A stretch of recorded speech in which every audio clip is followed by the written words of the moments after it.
এই এই যে কার্যক্রমগুলো ঘটেছে, এই কার্যক্রমগুলোর বিপরীতে বিএনপির প্রতিবাদ কোথায়, আপার প্রতিবাদ কোথায়?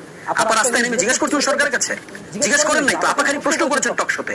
অথচ আমি আপনাকে একটু স্মরণ করাই দিই, এই যে আওয়ামী লীগ নিষিদ্ধের যে আন্দোলন, আপনি একটু স্মরণ করেন তো এই আন্দোলনটা কোনটাকে বেস করে শুরু হয়েছে?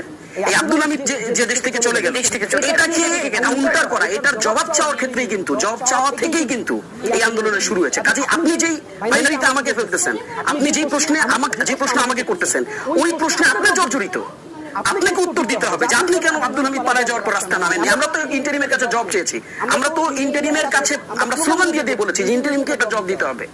ইন্টারিম এই মানে ইন্টারিম জব দিবার ঊর্ধ্বে কোনো সরকার না।